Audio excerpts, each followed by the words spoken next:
येशूच्या नावात सलाम. आज आपण एक नवीन अध्याय असं म्हणू शकतो, नवीन अध्याय बघू शकतो. आणि ह्या अध्यायामध्ये आपण आज इफिस्करास पत्र 4था अध्याय आणि 32वं वचन आज आपण बघणार आहोत.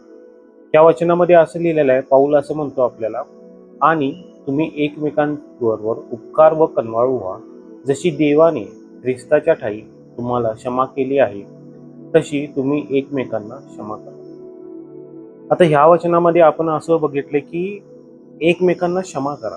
आपण भरपूर वेळेस काय करतो, वरून वरून क्षमा करतो, तर आतून त्याला क्षमा करत नाही. भरपूर वेळेस असं होतं की त्या गोष्टी आपल्या ज्यावेळेस त्या व्यक्तीला आपण बघतो त्यावेळेस त्या गोष्टी बोललेल्या किंवा केलेल्या आपल्या लक्षात येतात. खरं ही पूर्ण क्षमा नाहीये. जर तुम्ही विचार केला तर ती पूर्ण क्षमा नाहीये. ज्यावेळेस देव जर आपल्याला बघून आपले पाप जर आठवला, जशी ख्रिस्तानं तुम्हाला क्षमा केली आहे, म्हणजे देव आपल्याला बघून आपले पाप आठवतो का? नाही. तसं तुम्ही समोरच्याला बघून त्यांचे पाप आठवू नका.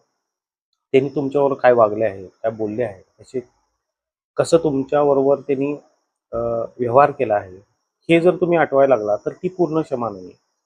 तर ह्या वेळेस तुम्ही काय विचार केला पाहिजे की तो एक व्यक्ती ज्याचं पास्ट तुम्ही जे काय असेल ते तुम्ही लक्षात न घेता त्याचं फ्युचर म्हणजे एक नवीन सुरुवात तुम्ही त्याच्याबरोबर केली पाहिजे. कुठलाही मागचा हिस्ट्री लक्षात न ठेवता ती पुसून टाकली पाहिजे, ती इरेज केली पाहिजे. भरपूर वेळेस आपल्याला अवघड होतं ही इरेज करणं. खरं देवाला तुम्ही हे सांगितलं पाहिजे की प्रभू मला ही ताकद दे तू क्षमा करण्याची. क्षमा ही छोटी गोष्ट नाही आहे, क्षमा खूप मोठी गोष्ट आहे. क्वचितच लोक क्षमा करू शकतात.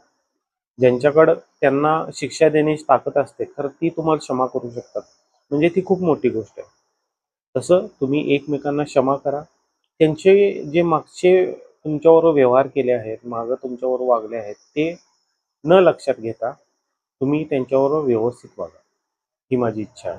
आणि पुढं तुम्ही असं वागाल, देव तुम्हाला त्याचं प्रतिफल देईल. देवाच्या राज्यात ती एक मोठं तुम्हाला चावी आहे म्हणा आणि प्रतिफल आहे. देव तशीच क्षमा तुम्हालाही करेल, अशी मी आशा पकडतो. आणि ह्या वचनाद्वारे तुम्ही आशीर्वादित झाला असाल असं मी आशा पकडतो. येशूच्या नावात आमेन.